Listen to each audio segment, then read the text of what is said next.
Buenas noches. Hola Teresa, ¿cómo estás? ¿Me ves? No sé por qué, pero sí, a vos.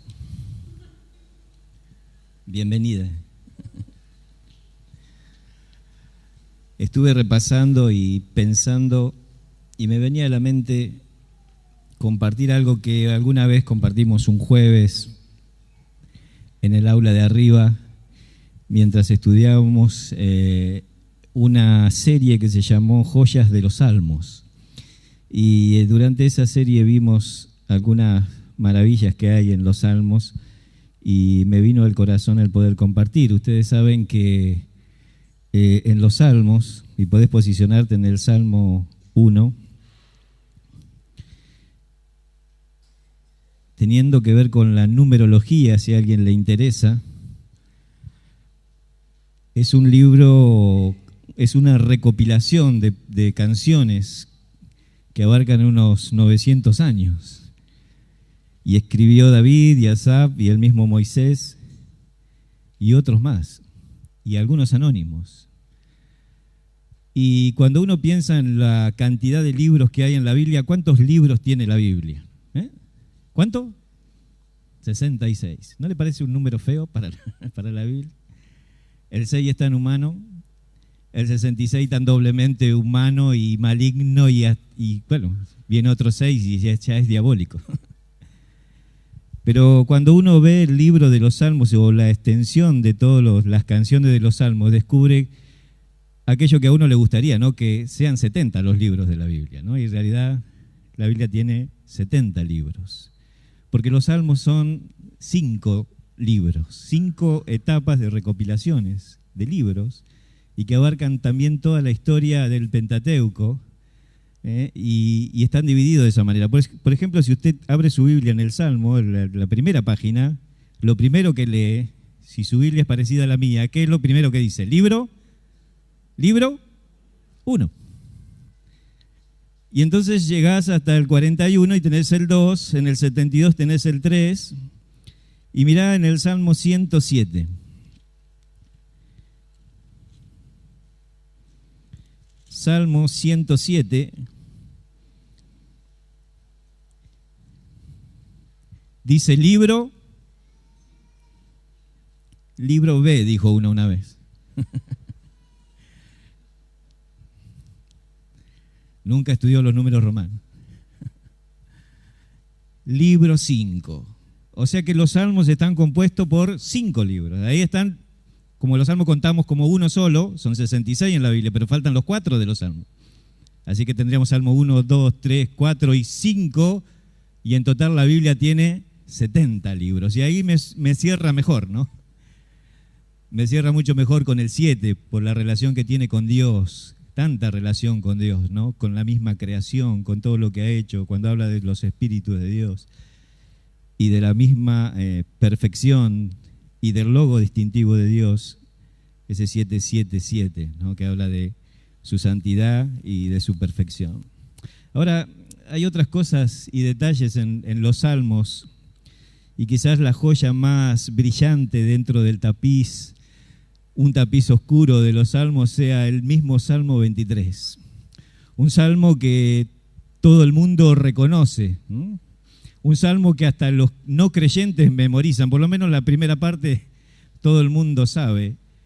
Y por eso es quizás la joya más brillante del libro de los salmos. Y cada uno deberá tener su libro particular dentro de los salmos. A mí me gusta el 34, me identifico con él, pero parece que este es el más famoso de todos, y hasta la gente que no conoce nada de Dios sabe Jehová mi pastor, y ahí le agrega lo que quiere. Y si lees el Salmo 22, el 23 y el 24, descubrí que está hablando del pastor. Del pastor. Y estas son algunas de las cosas que descubrimos mientras estudiábamos en la célula. En el Salmo 22, Jesús es el buen pastor, porque el buen pastor su vida da por las ovejas.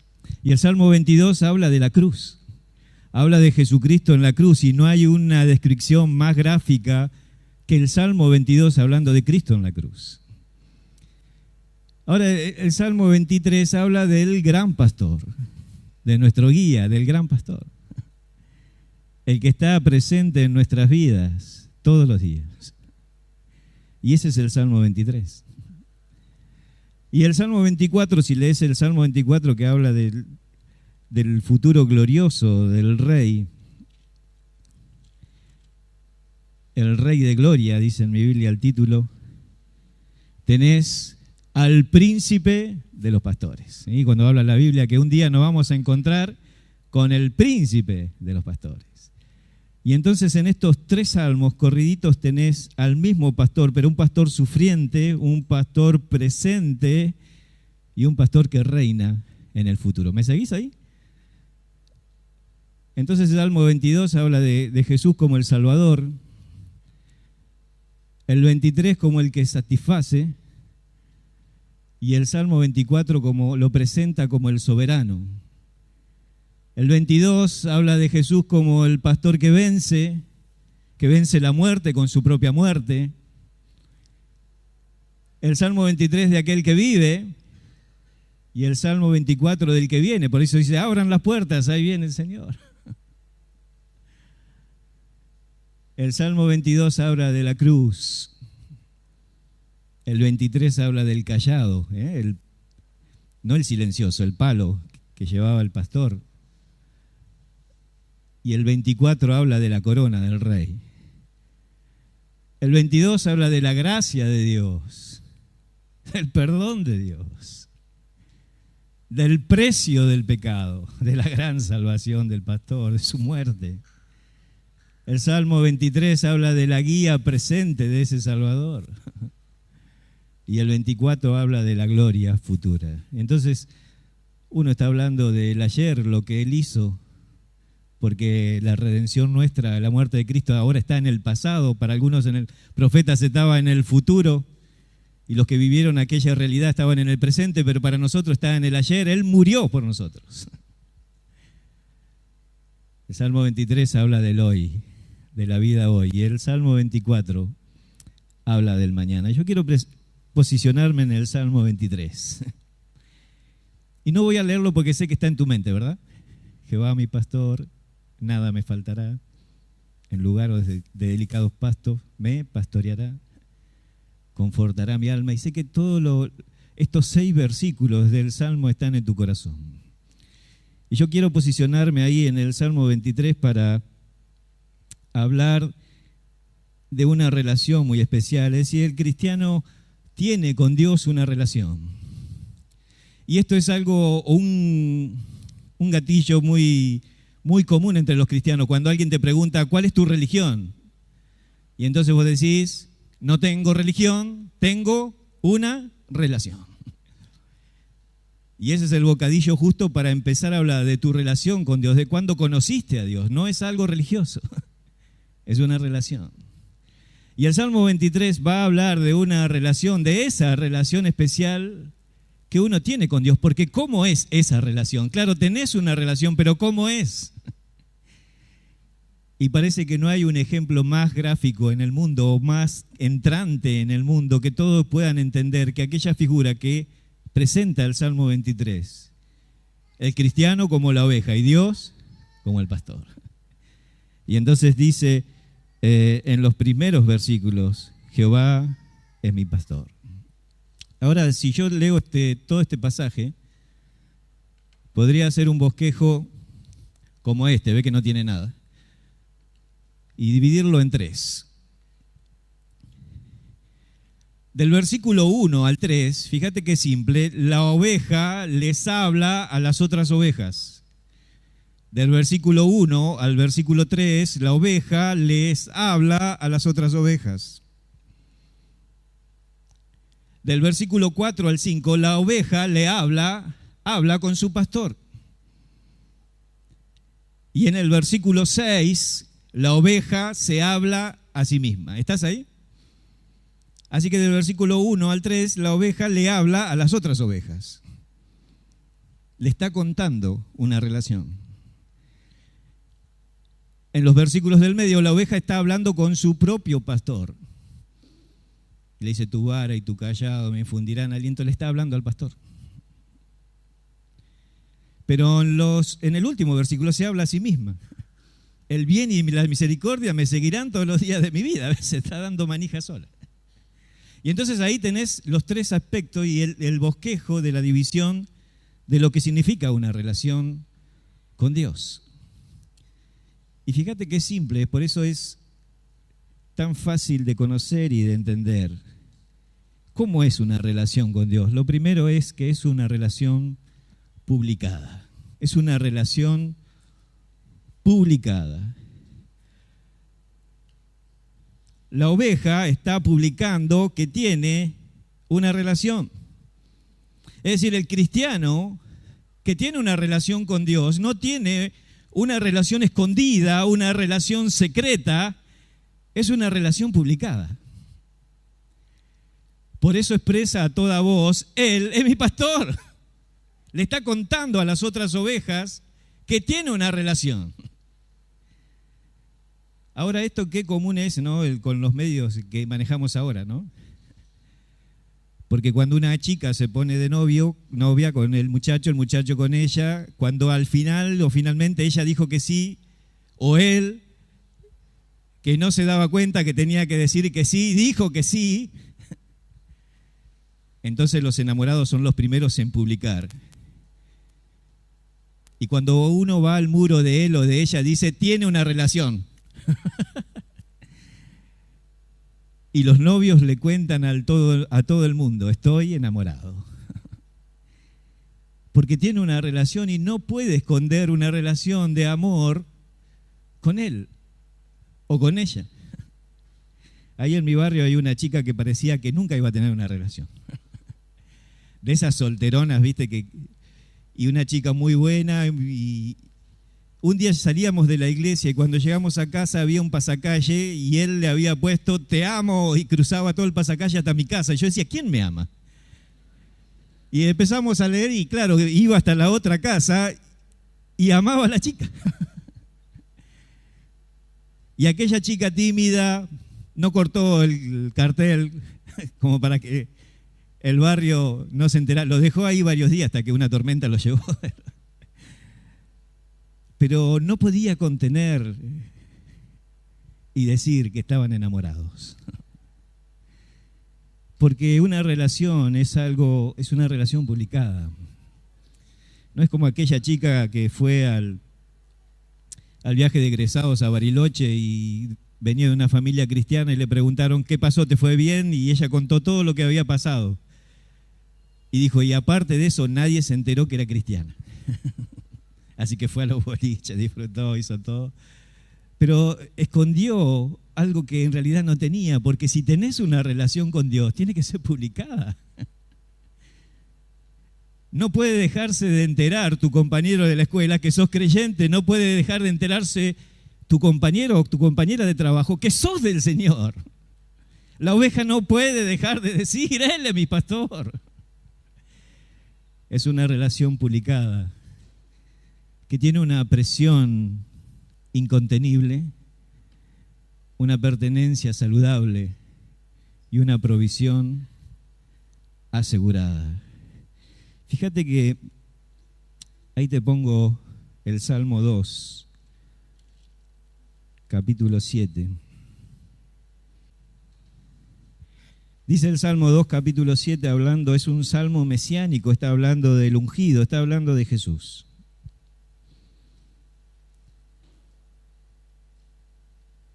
Y el versículo 7 va a hablar de una frase que según en Hebreos capítulo 15 la va a interpretar como la frase del mismo Padre sobre Dios, que era la autoridad que decretaba que este era un siervo de Dios y que venía a servir. Porque dice, ni siquiera él se autonombró a sí mismo. Jesús no se autonombró un profeta, un predicador, Dios lo nombró, el Padre. Pero hoy en día tenemos pastores que nadie los nombró, ¿no es cierto? Que nadie los autorizó. Pero fíjate lo que dice el versículo 7, yo publicaré el decreto. Jehová me ha dicho, mi hijo eres tú, yo te engendré hoy. Y miren que Dios nos ha hablado de muchas maneras y de muchas formas, como dice el libro de Hebreos, y Él nos ha preferido hablarnos a través de la naturaleza, dicen Romanos. Todo lo que Dios quiere decirnos está ahí, pero aún es más completo porque nos habló por los profetas, y aún más completo nos habló por la vida de Jesús. Ahora, ¿cuántos de ustedes les hubiera gustado escuchar la voz de Dios y que Dios hable directamente? Los judíos dijeron, no podíamos escuchar la voz de Dios porque es como un trueno, moriríamos. Háblanos tú, Moisés. Pero ¿no te ha pasado a veces? A mí me ha pasado en momentos así que querés resolver algo y estás entre miles de cosas para decidir, decir, Dios, háblame. Decímelo directamente. Pero parece que el Padre es esa persona reservada que ha preferido hablarnos por las circunstancias, por otras personas, aunque algunas veces le habló a sus profetas directamente y a Moisés cara a cara, como a un amigo. Qué relación envidiable, ¿no? Pero hay algo en la presión del amor que hace que el Padre no pueda contenerse. Él tiene una relación con su Hijo. Y entonces cuando Juan el Bautista está bautizando a Jesús, el mismo Padre no puede contenerse y publica por primera vez y única vez, hace escuchar su voz a creyentes y a no creyentes y a todo el mundo, al que le interese y al que no le interese, este es mi Hijo amado. En Él tengo complacencia. No puede dejar de publicar que ama a su Hijo. No puede. Y entonces dice, yo publicaré. Yo publicaré.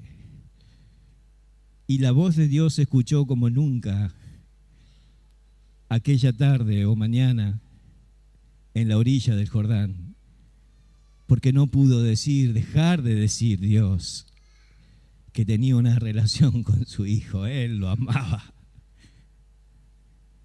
Por eso si uno tiene una relación con Dios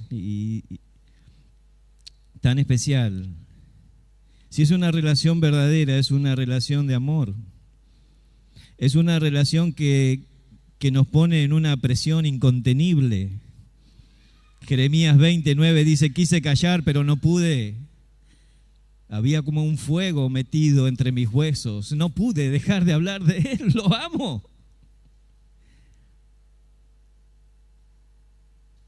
Porque dice también la palabra de Dios en 2 Corintios 5:14, porque el amor de Cristo nos constriñe, nos aprieta. Pensando esto, que si Él murió por todos, luego todos murieron. Y por todos murió, para que los que viven ya no vivan para sí, sino para aquel que murió y resucitó por ellos. Es decir, si uno ama, no va a poder dejar de decirlo. Y entonces, fíjate, tenés una relación con Dios porque quizás tenés una religión. A mí me gustan las remeras usar remeras, las chombas que tienen una inscripción, ¿no? Pero una inscripción de Dios. Y siempre llama la atención donde vas, en la calle, la gente mira, pregunta, y he hablado con mucha gente por razón de eso, de que están mirando el mensaje, Jesucristo es la respuesta o alguna cosa. Y un compañero de trabajo viajó a Brasil y me dijo, te voy a traer un regalo.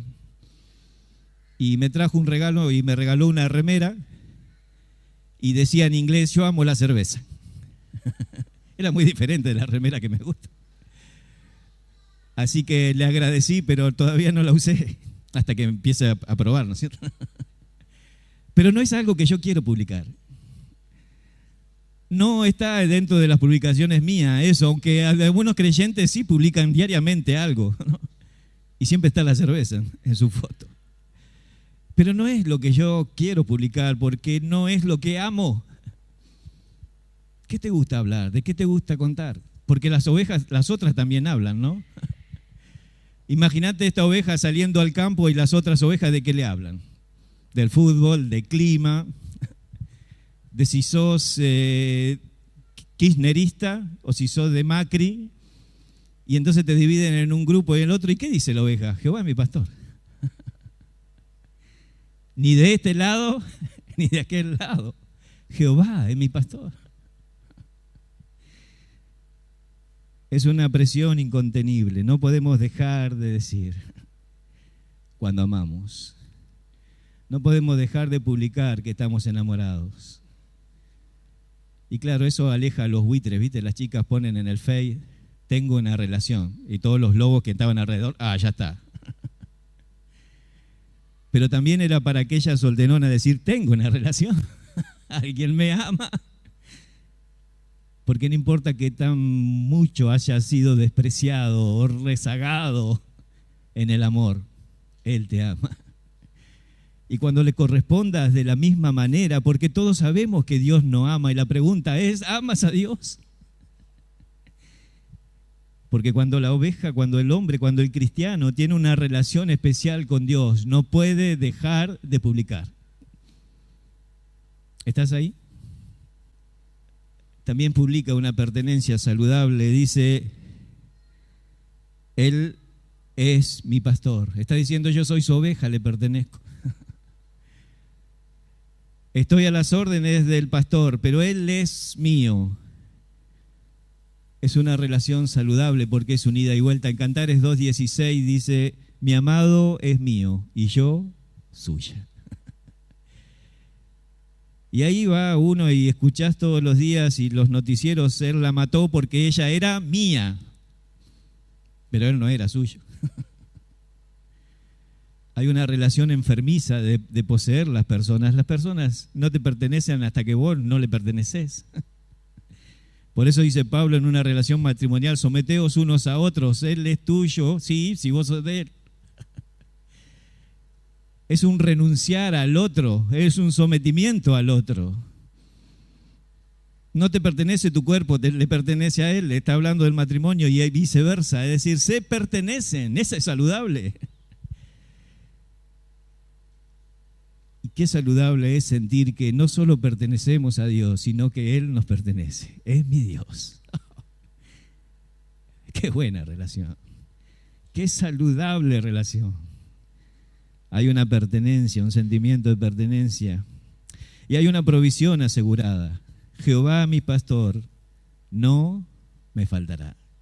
Ya les expliqué antes que la palabra nada fue traducida después porque quedaba mejor o cerraba mejor, pero en realidad lo que hizo fue empeorar el texto. La palabra ahí donde dice nada, ponele arriba no, porque es no. Y entonces el texto está diciendo, Jehová mi pastor no me faltará. Una vez explicando esto, un hermano me dijo, ¿por qué dijiste que las bendiciones materiales no son bendiciones? No dije eso. Las bendiciones materiales son bendiciones, sí, son bendiciones temporales. Pero las bendiciones espirituales son bendiciones eternas, son para siempre. Y en este pasaje, justamente en este pasaje, lo que digo es que no está hablando de bendiciones materiales, como siempre hemos entendido. Si Jehová es mi pastor, no me falta nada de lo material, así hemos entendido, ¿verdad? Pero lo que está hablando este pasaje es de una bendición espiritual. Como Jehová es mi pastor, Él no me faltará, nunca me faltará Dios. Lo que implica que sí me va a faltar las otras cosas. Es contrario a lo que hemos creído, es decir, habrá momentos en la vida en que la escasez sea tan grande que nos faltará de comer. La promesa es que Dios no nos faltará.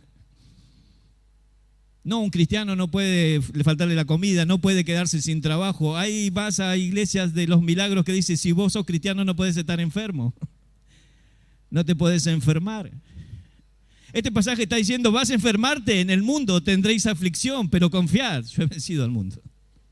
Este pasaje está diciendo, vas a pasar necesidad, vas a sufrir, vas a pasar enfermedades, vas a pasar problemas económicos, pero qué bueno, vas a pasar.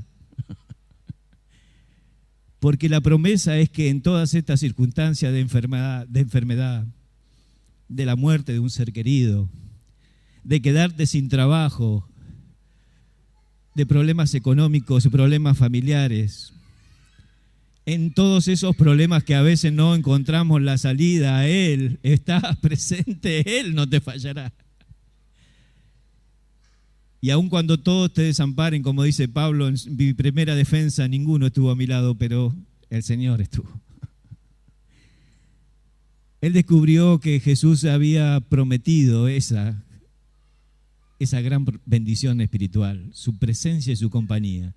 Yo estoy con vosotros todos los días hasta el fin del mundo. Y cuando uno tiene una relación así, él no puede dejar de estar. Cuando uno ama a alguien, no importan las distancias, uno siempre está. ¿Vieron alguna vez la película del náufrago? La dan 1000 veces en la televisión. Él está solo años en una isla. Lo único que lo mantiene es la foto de ella.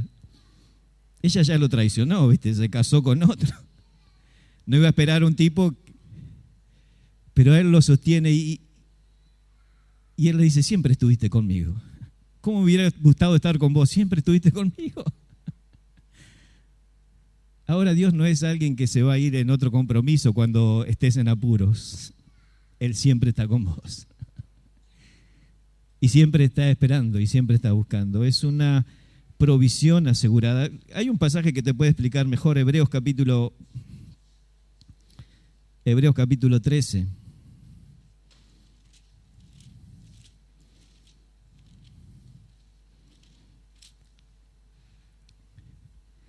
Versículo 5, dicen, sean vuestras costumbres sin avaricia, contento con lo que tenéis, ¿cuándo? Ahora. Pero tengo un peso, contento con eso. No contento con lo que tuviste antes, no contento con lo que algún día vas a tener y estás loco por tenerlo, contento con lo que tenéis ahora, no tengo nada, contento con eso. Nada, no vendo nada. Y salió a vender, no tenía nada que vender, pero estaba contento. Y entonces dice, porque Él dijo, y acá está la promesa, Él dijo, ¿qué dice? Te voy a proveer, te voy a dar, ¿qué dijo? No te desampararé, ni te dejaré, yo no te dejaré. ¿Ves? Las cosas van a dejarte, pero Él no te va a dejar. Y entonces dice, tenés que tener la satisfacción, el gozo, no importa la cantidad de lo que tenés, no importa, lo tenés a Él. Es una relación publicada, una relación con Dios. Es una oveja que le habla a las otras ovejas de una presión incontenible, no puede dejar de decir que ama a Dios. Tiene una pertenencia saludable. Ama a Dios, es amado por Dios. Ahora, la mujer del cantar de los cantares, fíjate, ¿sabés dónde está el cantar de los cantares? Decímelo porque no lo encuentro. Eclesiastés, Cantares. Cantares capítulo 6. Claro, ella dice, Él es mío, yo soy suya. Pero Cantares capítulo 6, versículo 8, dice, 70 son las reinas y 80 las concubinas y las doncellas sin número. Y fíjate lo que le dice él más. Una es la paloma mía, la perfecta mía, la única de su madre, la escogida de la que le dio a luz. Las vieron las doncellas y las llamaron bienaventuradas. Las reinas y las concubinas la alabaron. Y empieza a hablar de ella. Ahora, ¿vos te comerías este verso? Viene él y te dice, mirá, tengo 70 mujeres y 60 mujeres y 80 concubinas, ¿no? 140 mujeres. Ahora le dice, pero vos sos única. Pero vos sos única. Ella era la reina número 61. Y entonces cuando ahí en la vida, en donde estás, siempre sos un número. Yo en mi trabajo soy el 63, casi soy como la reina esta. Y de 300 empleados me llama el 63, vení, tengo un nombre. Porque para el mundo siempre vas a ser un número. Y hay un número de los salvos y habla Apocalipsis de que cuando se completen los salvos y entonces viene el fin. Pero Dios no va a tratarte como un número. Y voy a decir, ¿cómo Dios me va a amar a mí? Él ama a tantas personas. Es como el rey Salomón, ¿no? Y más adelante dice, fueron 700 las reinas y 300 las concubinas y tuvo 1000. Y uno dice en el trabajo, no, soy un número, ¿no? ¿Qué saben de mí? En estas 2 semanas despidieron a 12 personas en el trabajo. Y yo veía la angustia en los muchachos. Porque uno conoce, entra en relación con los muchachos y sabe cuándo se casaron, los hijos chiquitos que tienen, los problemas familiares. A la empresa es un número. Y entonces no siente nada, pero cuando la sulamita podría decirle, Salomón, soy la 61, ¿qué vení con qué? Entonces él les dice, sos una paloma mía, la perfecta mía. Y entonces le habla, la única de su madre. ¿Ves? Tu mamá tuvo varios varones, pero tuvo una sola mujer. ¿Ves? Yo sé. Yo sé quién sos. Y le empieza a hablar de la escogida, de la que le dio a luz. Y claro, era la única, era la reina de la casa porque era la única, la nena. Y los hermanos la mimaban y la alzaban y toda la historia. Es decir, Dios te conoce, no importa que Él ame a tantas personas. Que Él tiene cientos de miles de amantes. Pero Él te ama a vos porque te conoce, no sos un número, te conoce. Y te ha puesto un nombre. Es una pertenencia saludable. Y tiene la provisión asegurada de su presencia. Ay, córremelo, Bere. Estás dormida, Bere.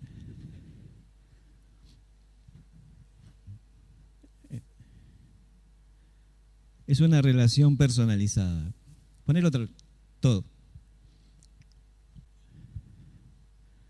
La oveja habla con su pastor. Y ahí tenés desde, en los primeros versículos, ella está hablando con la oveja hasta el versículo 3, pero del 4 al 5 ella habla con el pastor y dice, aunque ande en valle de sombra de muerte, no temeré mal alguno, porque tú estarás conmigo. Tu vara y tu cayado me infundirán aliento. Preparas una mesa delante de mí en presencia de mis angustiadores, unge mi cabeza con aceite, mi copa está rebosando. En una relación con Dios hay una relación personalizada, uno habla con Dios. Y ahora la oveja que le había contado a las demás, ahora está hablando con su Dios y está diciendo que tiene una relación personalizada, una compañía que alumbra. Dice en el pasaje de Efesios, alumbrando los ojos de nuestro entendimiento, Dios nos hace entender las cosas para que no tengamos miedo. Simplemente pensá en las cosas que temés. Y son las cosas que no conoces. ¿Por qué los niños le temen a la oscuridad? ¿No saben qué hay ahí? ¿Por qué la gente vive en la ansiedad de temerle al futuro? ¿No saben lo que viene? Y entonces cuando uno teme, está temiendo siempre las cosas que desconoce. Pero Dios nos ha alumbrado para que podamos entender los ojos del entendimiento, para que podamos entender todas las cosas. Y entonces todo lo demás, todo lo que puede mostrarse como algo terrorífico en el camino, se transforma solamente en una sombra, porque Él nos alumbra. No habría sombra sin luz. No habría sombra sin luz. Hay sombra porque hay una luz. Él alumbra nuestro camino. Él nos aviva con su palabra. Nos hace entender los tiempos, las cosas, las circunstancias. Dice Spurgeon, la sombra de un perro no me puede morder. La sombra de una espada no me puede cortar. La sombra de la muerte no me puede matar. Son sombras. Son sombras todas las cosas y todos los temores. Vivimos en una relación personalizada. Él nos alumbra. Es un cuidado que aliento. Él, su vara y su cayado que estaban para cuidar a la oveja, para librarla de los caminos y los senderos con precipicios, para quitar de la boca del león y del oso aquella ovejita. La oveja veía al pastor con su cayado y tenía valor. Se sentía bien, se sentía protegida. Él está conmigo, dice Jeremías 20:11, como un poderoso gigante.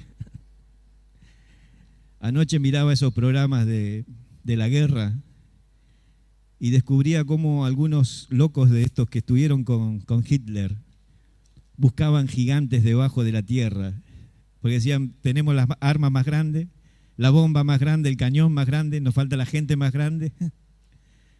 Y si encontramos los gigantes de los que hablan las leyendas, tendremos hasta la gente más grande. Qué locura, ¿no? Porque si miraran para arriba en vez de para abajo, hay un poderoso gigante.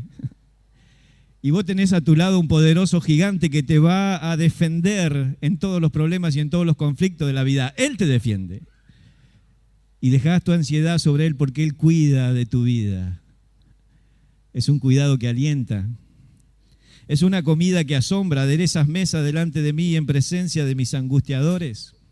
Está hablando que Dios te va a hacer vivir un banquete aún en medio de una persecución, de personas que te planteen algo en contra de tu vida para arruinarte. Aún ahí vas a tener el gozo de tener un banquete. Él te va a hacer disfrutar de su presencia. La Biblia enseña que la gente en Oriente, cuando invitaba a alguien a su casa, era su invitado especial, su protegido, su hijo, era parte de la familia. Nadie de la ciudad te podía tocar porque estabas en esa casa. Eso pasó con Lot cuando invita a los ángeles. La gente queda afuera, no puede entrar, porque Él los tiene ahí, los protege. Era algo en la comunidad. Por eso cuando alguien entra en su casa y entra a cenar con Él, nadie puede tocarte.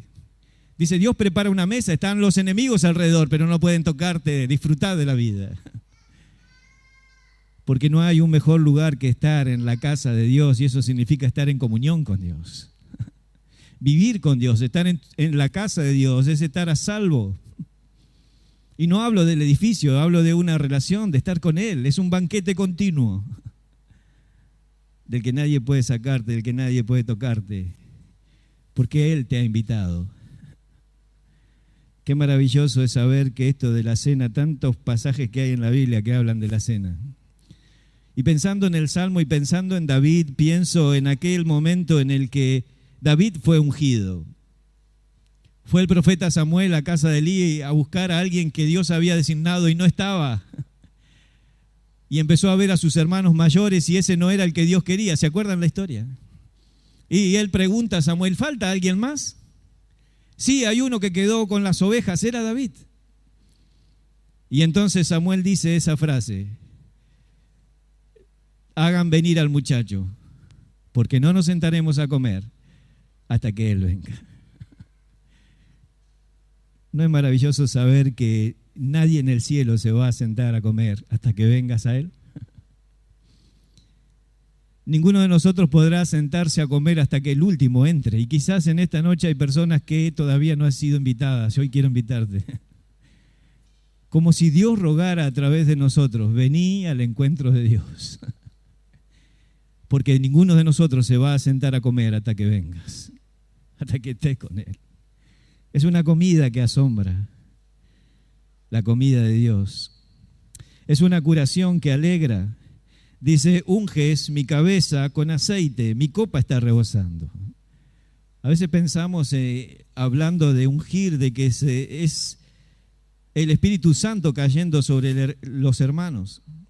Y cuando estaba hablando aquí de las ovejas, y yo tuve la experiencia de vivirlo porque trabajamos con ovejas muchos años, las ovejas cuando tienen una enfermedad se les llena de gusano la cabeza. Y yo acompañaba a un veterinario y él buscó un aceite preparado, especial, y se lo derramó. No fue que escarbó ahí para sacarlo, eso le haría mucho daño. El aceite mismo lo fue sacando a aquellos bichos y le fue curando la cabeza. Y cuando ocurrió eso, yo entendí este versículo. Y pensé cuántos gusanos hay en mi cabeza, ¿no? Cuántos malos pensamientos. Cuántas cosas malas anidan en mi mente. Y tengo que venir a Dios y tengo que pedirle que Él examine mis íntimos pensamientos, como dice el Salmo 139. Y ve si hay en él camino de perversidad y guíame en el camino eterno. Limpia mi cabeza, en otras palabras. Él está diciendo, unge mi cabeza con aceite. Mi copa está rebosando, sale el agua encima. Estoy feliz cuando mi mente es limpiada por Dios. Cuando pasan mis pensamientos por el filtro de Dios, todo lo bueno, todo lo honesto, todo lo justo, todo lo que es de buen nombre, limpia mi mente, Dios. Y entonces tengo que ir a que Él me revise con su vara y que me revise la cabeza y que me limpie con aceite todos los días, como hace la oveja. Es una curación que alegra. Salmo 94. No estoy leyendo todo para poder terminar. Lo quisiera leerte porque habla de la alegría.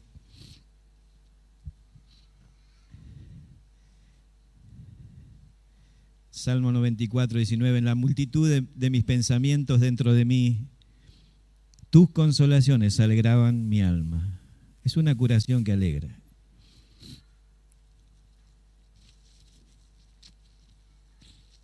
El salmista había llegado a pensar de que Dios lo había desamparado, que no estaba. Y quizás la duda entre en tu mente a trabajar como los gusanos en la cabeza de la oveja y uno tenga que ir a Dios y decirle, limpia mis pensamientos. Voy por la tercera oveja, no sé por qué ya no.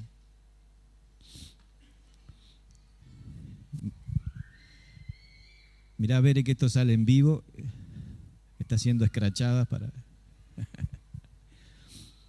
Es una relación proyectada, la oveja se habla a sí misma.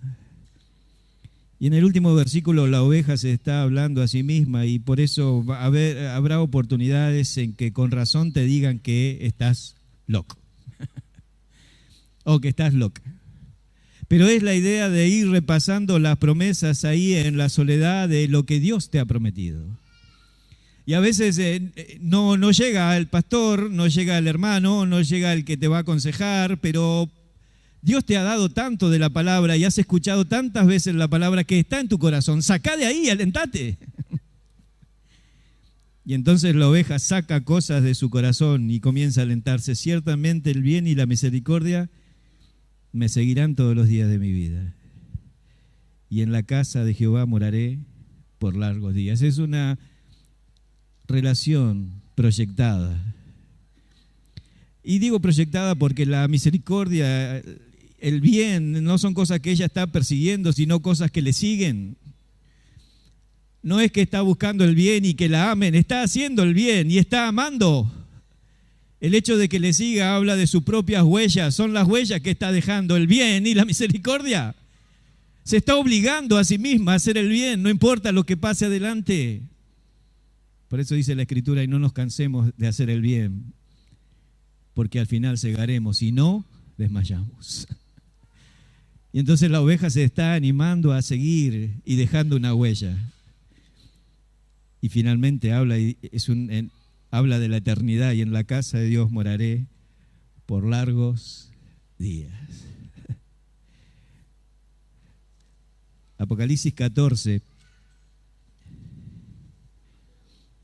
versículo 13, les puse ahí. Dice, bienaventurados de aquí en adelante los muertos que mueren en el Señor. Sí, dice el Espíritu, descansarán de sus trabajos, porque sus obras con ellos siguen. Está diciendo que aunque ellos murieron, el bien y la misericordia siguen.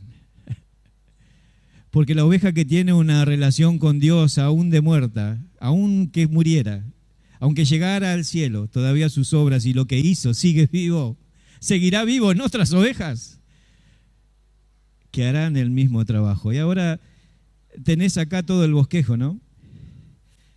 La primera parte es una oveja hablándole a las otras ovejas.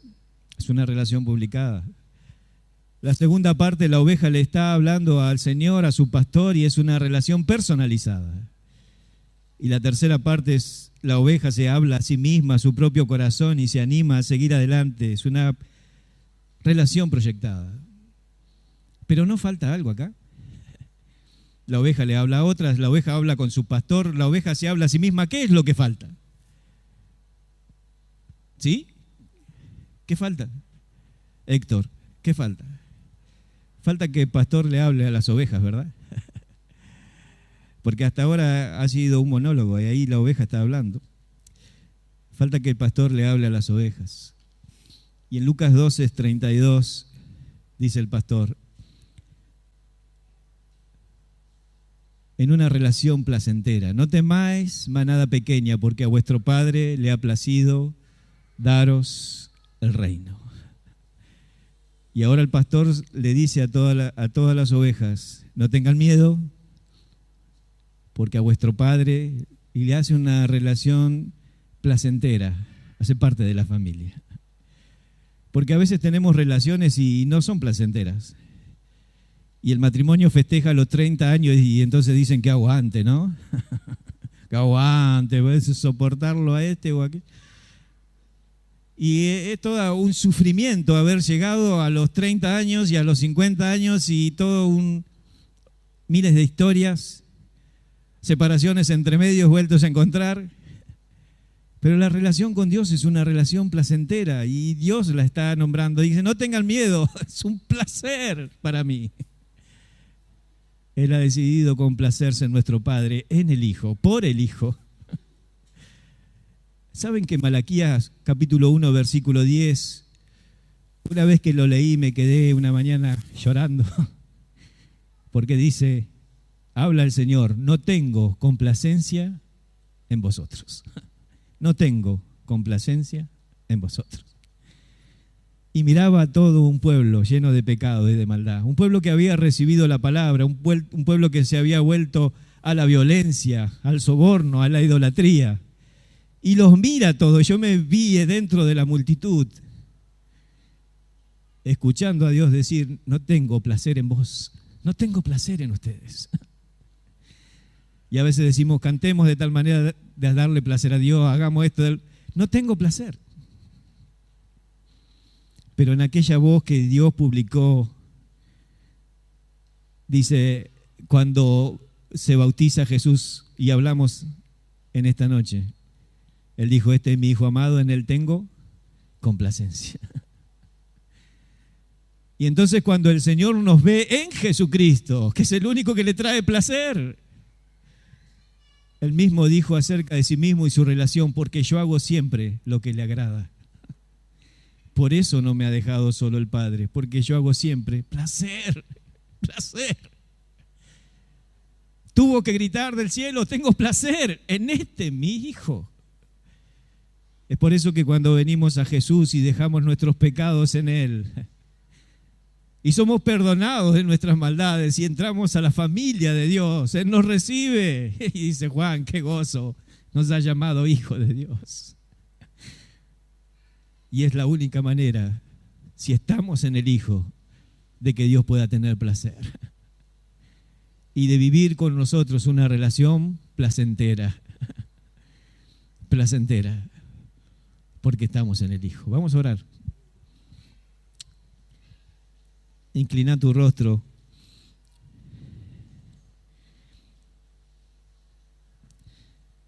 Yo no sé por qué fui motivado a este mensaje, pero creo que vos sí sabés.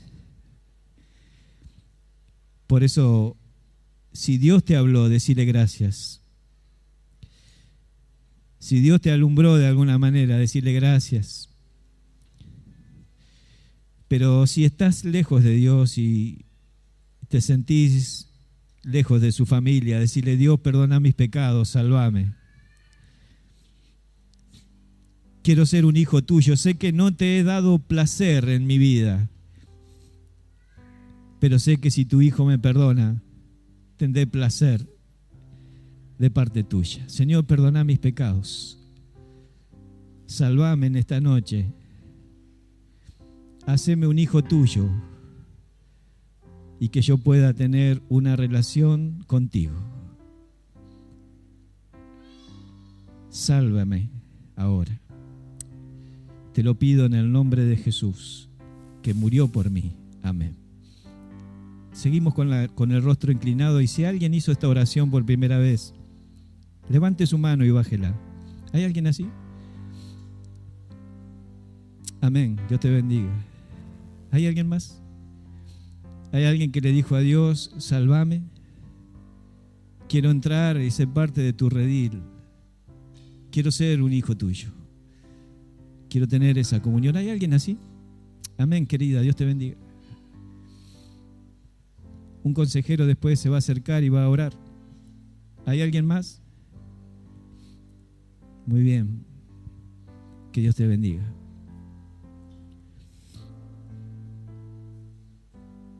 Pastor, que hablan las leyendas, tendremos hasta la gente más grande.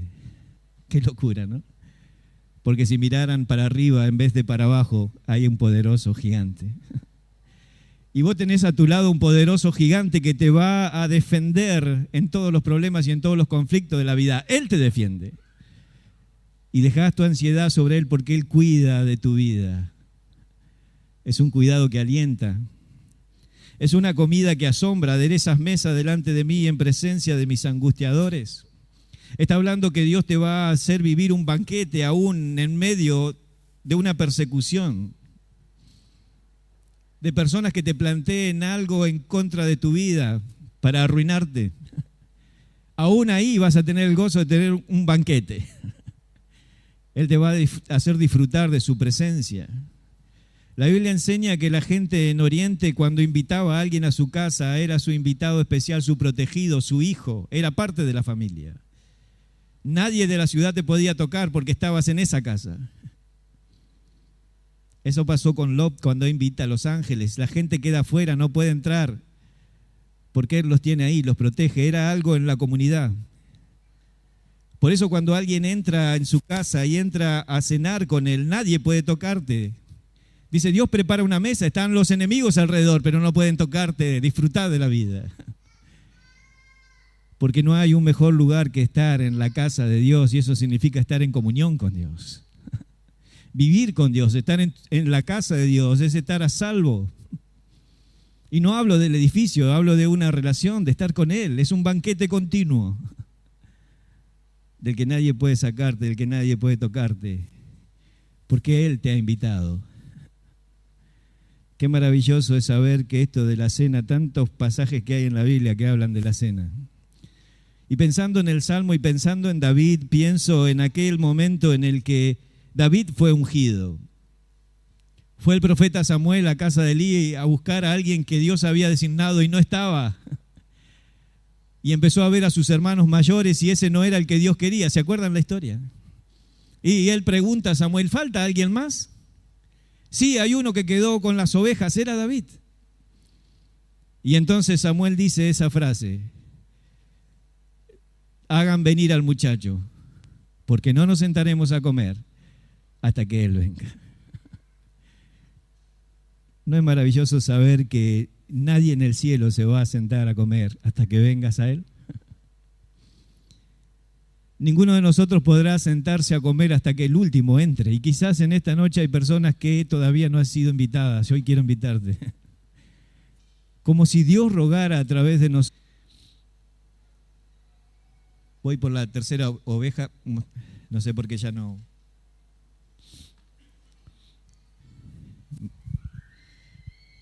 Mirá, Bere, que esto sale en vivo. Está siendo escrachada para... Es una relación proyectada. La oveja se habla a sí misma.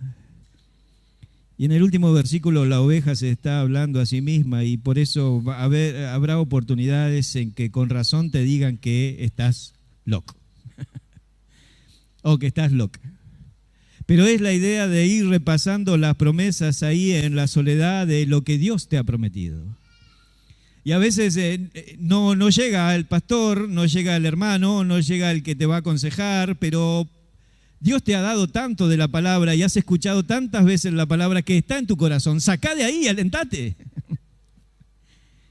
Y entonces la oveja saca cosas de su corazón y comienza a alentarse. Ciertamente el bien y la misericordia me seguirán todos los días de mi vida. Y en la casa de Jehová moraré por largos días. Es una relación proyectada. Y digo proyectada porque la misericordia, el bien, no son cosas que ella está persiguiendo, sino cosas que le siguen. No es que está buscando el bien y que la amen, está haciendo el bien y está amando. El hecho de que le siga habla de sus propias huellas, son las huellas que está dejando el bien y la misericordia. Se está obligando a sí misma a hacer el bien, no importa lo que pase adelante. Por eso dice la Escritura, y no nos cansemos de hacer el bien, porque al final cegaremos y no desmayamos. Y entonces la oveja se está animando a seguir y dejando una huella. Y finalmente habla de la eternidad, y en la casa de Dios moraré por largos días. Apocalipsis 14, versículo 13, les puse ahí. Dice, bienaventurados de aquí en adelante los muertos que mueren en el Señor. Sí, dice el Espíritu, descansarán de sus trabajos, porque sus obras con ellos siguen. Está diciendo que aunque ellos murieron, el bien y la misericordia siguen. Porque la oveja que tiene una relación con Dios, aún de muerta, aún que muriera, aunque llegara al cielo, todavía sus obras y lo que hizo sigue vivo, seguirá vivo en otras ovejas que harán el mismo trabajo. Y ahora tenés acá todo el bosquejo, ¿no? Ahora. Pero tengo un peso, contento con eso. No contento con lo que tuviste antes, no contento con lo que algún día vas a tener y estás loco por tenerlo, contento con lo que tenéis ahora, no tengo nada, contento con eso. Nada, no vendo nada. Y salió a vender, no tenía nada que vender, pero estaba contento.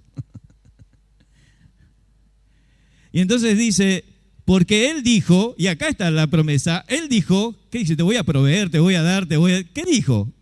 No te desampararé, ni te dejaré, yo no te dejaré. ¿Ves? Las cosas van a dejarte, pero Él no te va a dejar.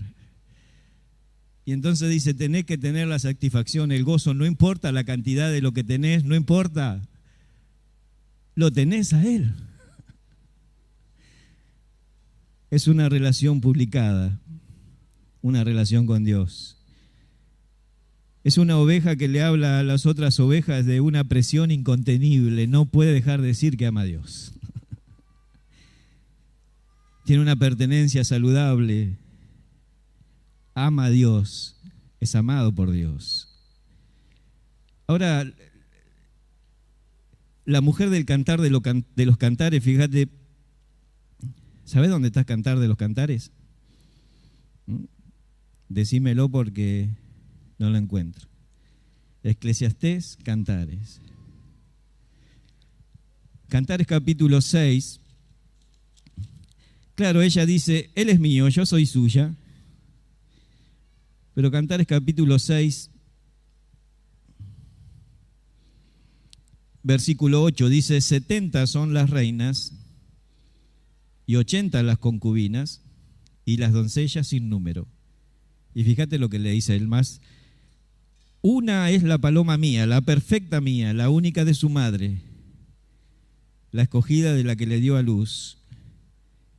Las vieron las doncellas y las llamaron bienaventuradas, las reinas y las concubinas la alabaron. Y empieza a hablar de ella. Ahora, ¿vos te comerías este verso? Viene él y te dice, mirá, tengo 70 mujeres y 60 mujeres y 80 concubinas, ¿no? 140 mujeres. Ahora le dice, pero vos sos única. Pero vos sos única. Ella era la reina número 61. Y entonces cuando ahí en la vida, en donde estás, siempre sos un número. Yo en mi trabajo soy el 63, casi soy como la reina esta. Y están divididos de esa manera. Por ejemplo, si usted abre su Biblia en el Salmo, la primera página, lo primero que lee, si su Biblia es parecida a la mía, ¿qué es lo primero que dice? Libro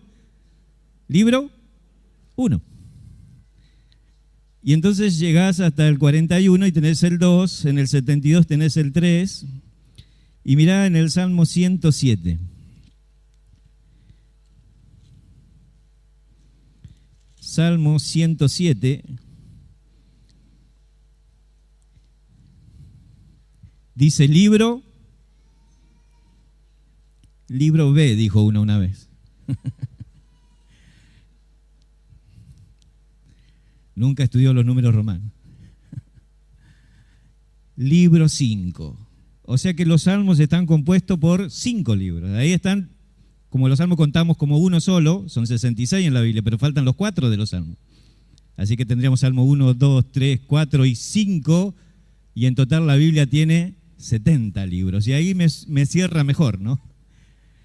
Me cierra mucho mejor con el 7, por la relación que tiene con Dios. Tanta relación con Dios, ¿no? Con la misma creación, con todo lo que ha hecho, cuando habla de los espíritus de Dios y de la misma perfección y del logo distintivo de Dios, ese 777, ¿no? Que habla de su santidad y de su perfección. Ahora, hay otras cosas y detalles en los salmos, y quizás la joya más brillante dentro del tapiz, un tapiz oscuro de los salmos, sea el mismo Salmo 23. Un salmo que todo el mundo reconoce, ¿no? Un salmo que hasta los no creyentes memorizan, por lo menos la primera parte todo el mundo sabe. Y por eso es quizás la joya más brillante del libro de los salmos. Y cada uno deberá tener su libro particular dentro de los salmos. A mí me gusta el 34, me identifico con él, pero parece que este es el más famoso de todos, y hasta la gente que no conoce nada de Dios sabe: Jehová mi pastor, y ahí le agrega lo que quiere. Y si lees el Salmo 22, el 23 y el 24, descubrí que está hablando del pastor. Del pastor. Y estas son algunas de las cosas que descubrimos mientras estudiábamos en la célula. En el Salmo 22, Jesús es el buen pastor, porque el buen pastor su vida da por las ovejas. Y el Salmo 22 habla de la cruz, habla de Jesucristo en la cruz, y no hay una descripción más gráfica que el Salmo 22 hablando de Cristo en la cruz. Ahora, el Salmo 23 habla del gran pastor, de poder compartir. Ustedes saben que en los salmos, y podés posicionarte en el Salmo 1, teniendo que ver con la numerología, si a alguien le interesa, es un libro, es una recopilación de canciones que abarcan unos 900 años. Y escribió David y Asaf y el mismo Moisés y otros más, y algunos anónimos. Y cuando uno piensa en la cantidad de libros que hay en la Biblia, ¿cuántos libros tiene la Biblia? ¿Cuánto? 66. ¿No le parece un número feo para la Biblia? El 6 es tan humano, el 66 tan doblemente humano y maligno, y bueno, viene otro 6 y ya es diabólico. Pero cuando uno ve el libro de los Salmos o la extensión de todas las canciones de los Salmos, descubre aquello que a uno le gustaría, ¿no? Que sean 70 los libros de la Biblia, ¿no? Y en realidad la Biblia tiene 70 libros. Porque los salmos son 5 libros, 5 etapas de recopilaciones de libros, y que abarcan también toda la historia del Pentateuco, y están divididos de esa manera. Por ejemplo, si usted abre su Biblia en el Salmo, la primera página, lo primero que lee, si su Biblia es parecida a la mía, ¿qué es lo primero que dice? Libro 1. Y entonces llegás hasta el 41 y tenés el 2, en el 72 tenés el 3, y mirá en el Salmo 107.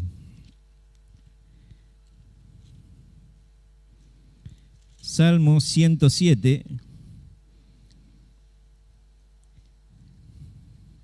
dice libro B, dijo uno una vez. Nunca estudió los números romanos. Libro 5. O sea que los salmos están compuestos por 5 libros. Ahí están, como los salmos contamos como uno solo, son 66 en la Biblia, pero faltan los 4 de los salmos. Así que tendríamos Salmo 1, 2, 3, 4 y 5, y en total la Biblia tiene 70 libros. Y ahí me cierra mejor, ¿no? Me cierra mucho mejor con el 7, por la relación que tiene con Dios, tanta relación con Dios, ¿no? Con la misma creación, con todo lo que ha hecho, cuando habla de los espíritus de Dios y de la misma perfección y del logo distintivo de Dios, ese 777, ¿no? Que habla de su santidad y de su perfección. Ahora, hay otras cosas y detalles en los salmos, y quizás la joya más brillante dentro del tablero. Y descubría cómo algunos locos de estos que estuvieron con Hitler buscaban gigantes debajo de la tierra, porque decían, tenemos las armas más grandes, la bomba más grande, el cañón más grande, nos falta la gente más grande. Y si encontramos los gigantes de los que hablan las leyendas, tendremos hasta la gente más grande. Qué locura, ¿no? Porque si miraran para arriba en vez de para abajo, hay un poderoso gigante. Y vos tenés a tu lado un poderoso gigante que te va a defender en todos los problemas y en todos los conflictos de la vida. Él te defiende.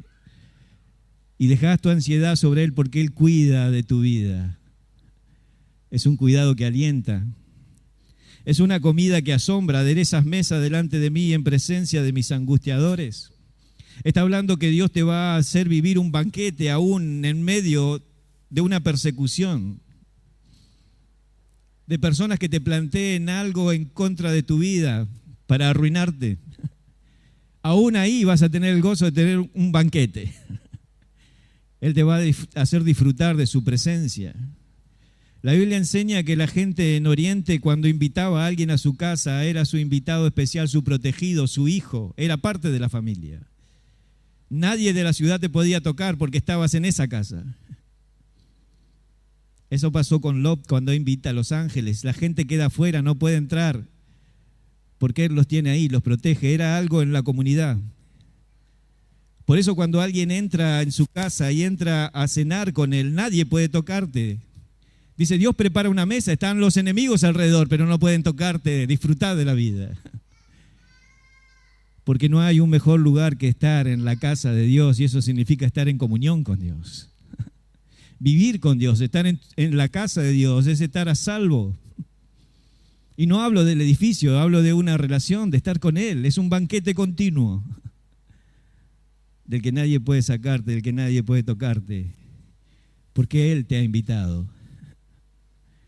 Qué maravilloso es saber que esto de la cena, tantos pasajes que hay en la Biblia que hablan de la cena. Y pensando en el Salmo y pensando en David, pienso en aquel momento en el que David fue ungido. Fue el profeta Samuel a casa de Elí a buscar a alguien que Dios había designado y no estaba. Y empezó a ver a sus hermanos mayores y ese no era el que Dios quería. ¿Se acuerdan la historia? Y él pregunta a Samuel, ¿falta alguien más?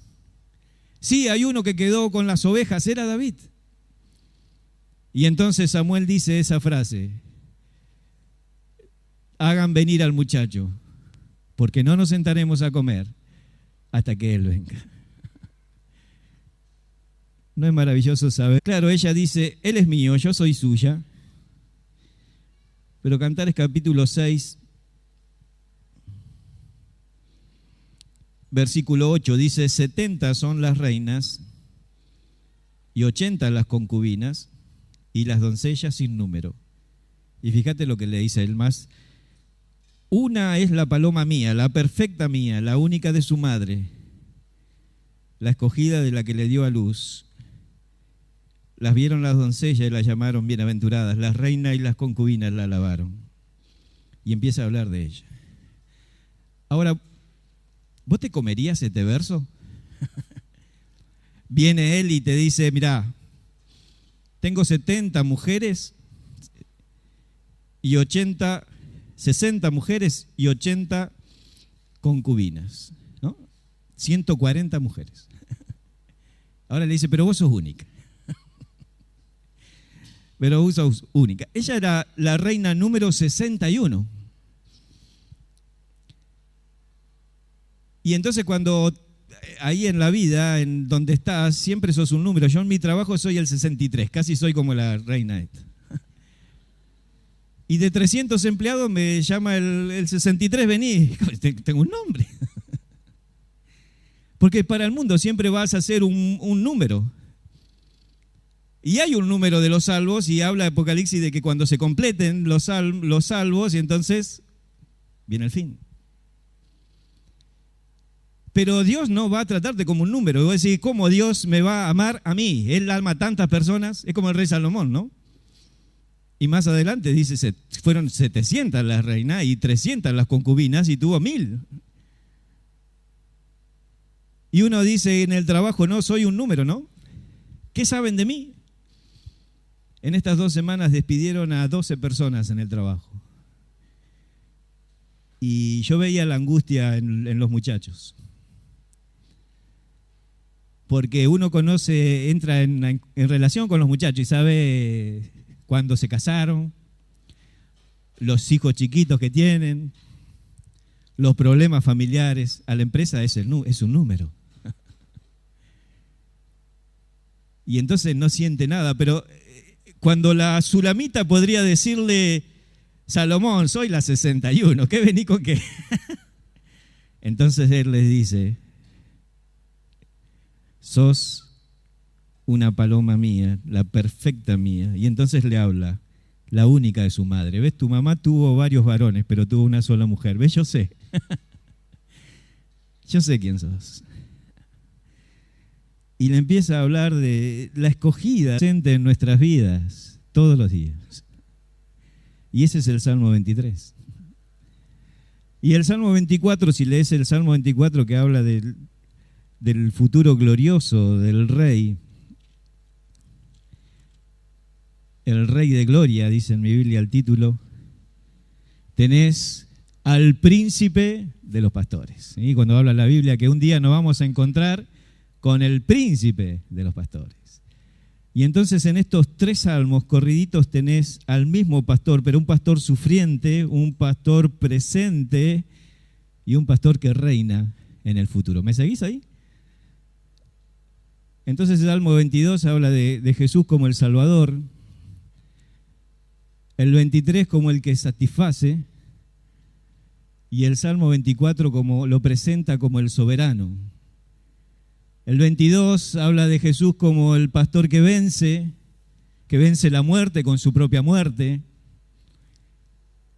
El Salmo 23 de aquel que vive y el Salmo 24 del que viene. Por eso dice, abran las puertas, ahí viene el Señor.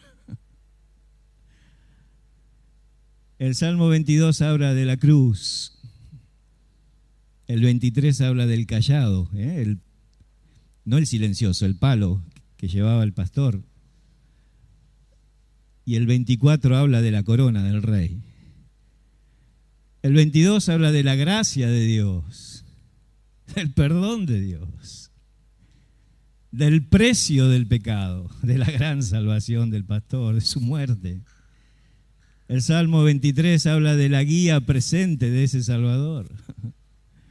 Y el 24 habla de la gloria futura. Entonces, uno está hablando del ayer, lo que Él hizo, porque la redención nuestra, la muerte de Cristo ahora está en el pasado, para algunos en el profetas estaba en el futuro, y los que vivieron aquella realidad estaban en el presente, pero para nosotros está en el ayer. Él murió por nosotros.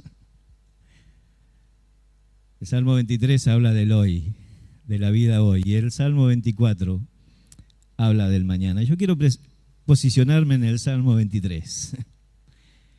Y no voy a leerlo porque sé que está en tu mente, ¿verdad? Jehová mi pastor, nada me faltará.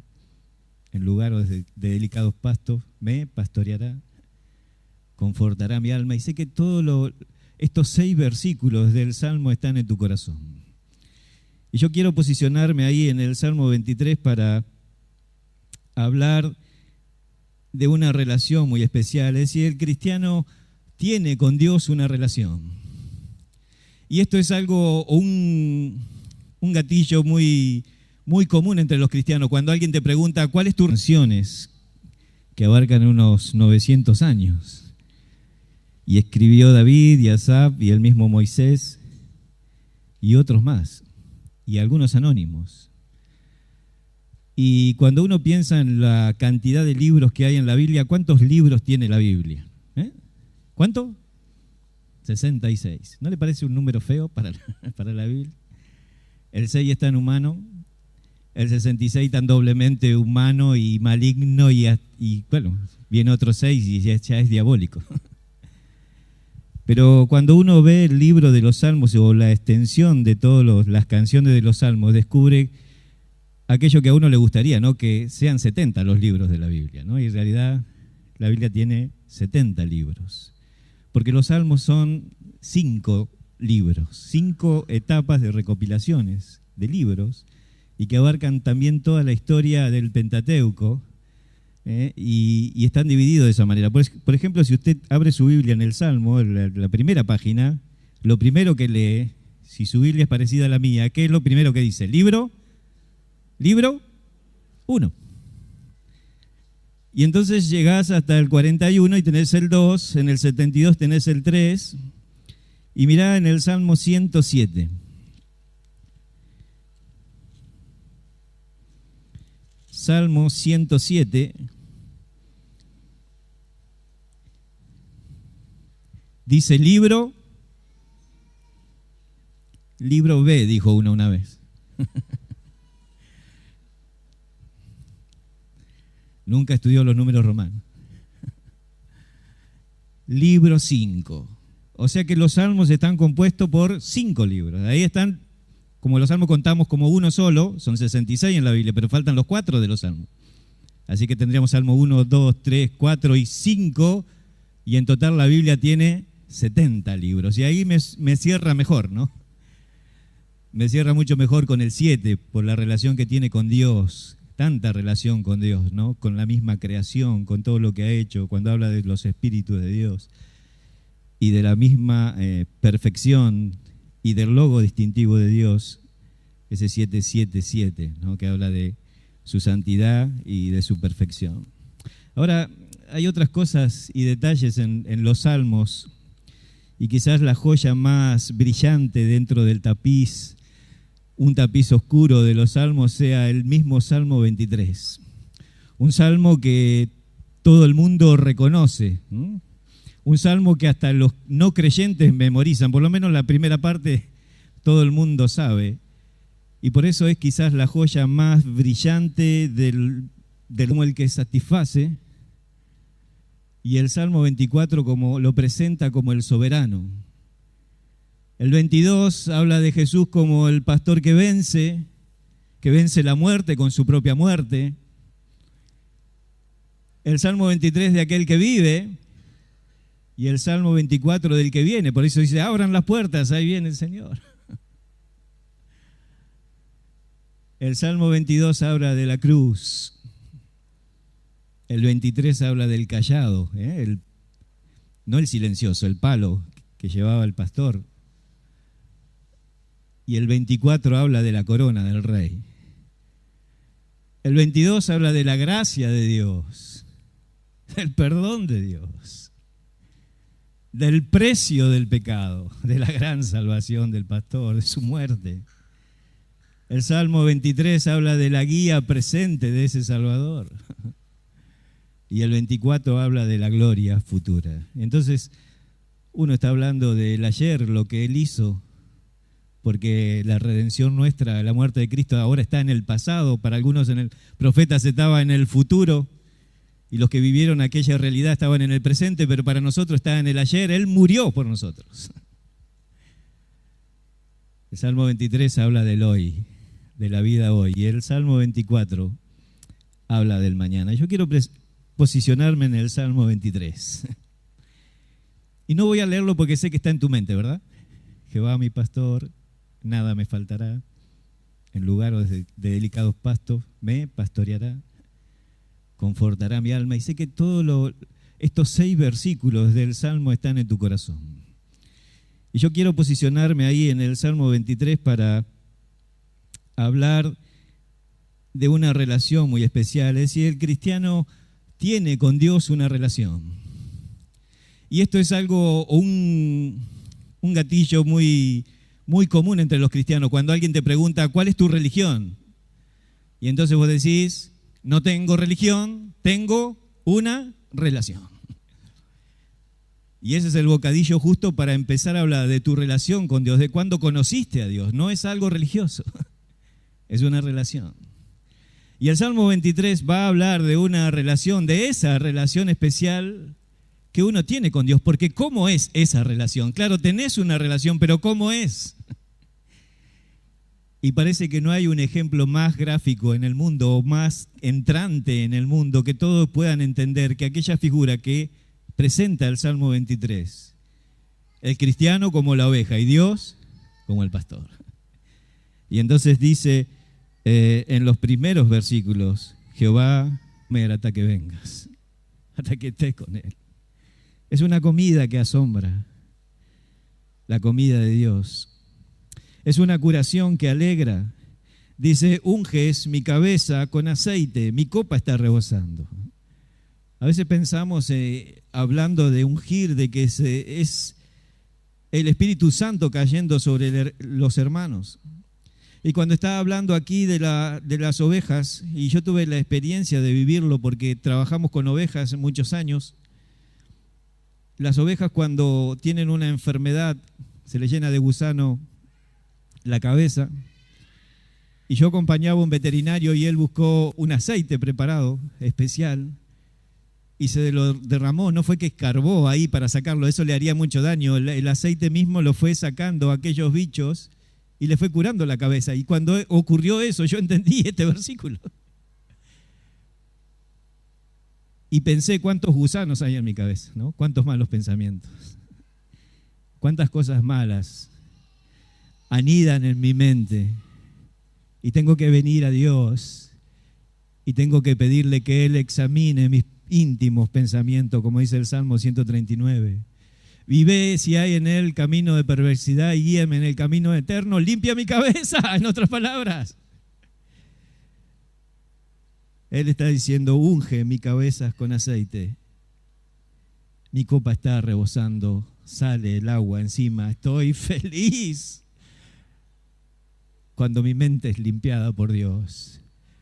Cuando pasan mis pensamientos por el filtro de Dios, todo lo bueno, todo lo honesto, todo lo justo, todo lo que es de buen nombre, limpia mi mente, Dios.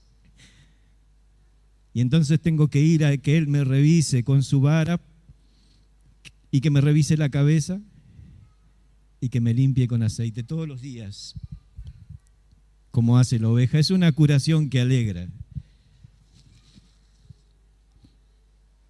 Salmo 94. No estoy leyendo todo para poder terminar. Lo quisiera leerte porque habla de la alegría.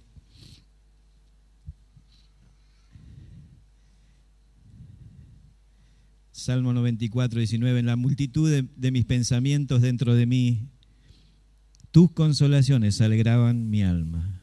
Es una curación que alegra.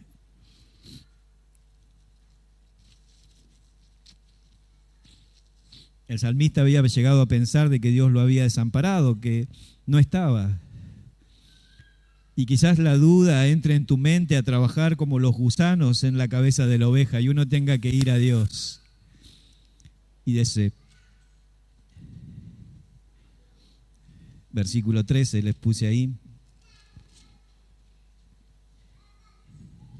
Dice, bienaventurados de aquí en adelante los muertos que mueren en el Señor.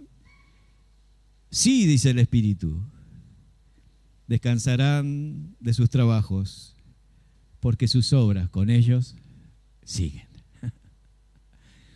Está diciendo que aunque ellos murieron, el bien y la misericordia siguen. Porque la oveja que tiene una relación con Dios, aún de muerta, aún que muriera, aunque llegara al cielo, todavía sus obras y lo que hizo sigue vivo, seguirá vivo en otras ovejas. que harán el mismo trabajo. Y ahora tenés acá todo el bosquejo, ¿no? La primera parte es una oveja hablándole a las otras ovejas. Es una relación publicada. La segunda parte, la oveja le está hablando al Señor, a su pastor, y es una relación personalizada. Y la tercera parte es la oveja se habla a sí misma, a su propio corazón, y se anima a seguir adelante. Es una relación proyectada. Pero no falta algo acá. La oveja le habla a otras, la oveja habla con su pastor, la oveja se habla a sí misma. ¿Qué es lo que falta? ¿Sí? ¿Qué falta? Héctor, ¿qué falta? Falta que el pastor le hable a las ovejas, ¿verdad? Porque hasta ahora ha sido un monólogo y ahí la oveja está hablando. Falta que el pastor le hable a las ovejas. Y en Lucas 12:32 dice el pastor, en una relación placentera, no temáis manada pequeña, porque a vuestro Padre le ha placido daros el reino. Y ahora el pastor le dice a todas las ovejas, no tengan miedo, porque a vuestro Padre, y le hace una relación placentera, hace parte de la familia. Porque a veces tenemos relaciones y no son placenteras. Y el matrimonio festeja los 30 años y entonces dicen que aguante, ¿no? Que aguante, puedes soportarlo a este o a aquel. Y es todo un sufrimiento haber llegado a los 30 años y a los 50 años y miles de historias, separaciones entre medios vueltos a encontrar. Pero la relación con Dios es una relación placentera y Dios la está nombrando. Dice, no tengan miedo, es un placer para mí. Él ha decidido complacerse en nuestro Padre, en el Hijo, por el Hijo. ¿Saben que Malaquías capítulo 1, versículo 10, una vez que lo leí me quedé una mañana llorando?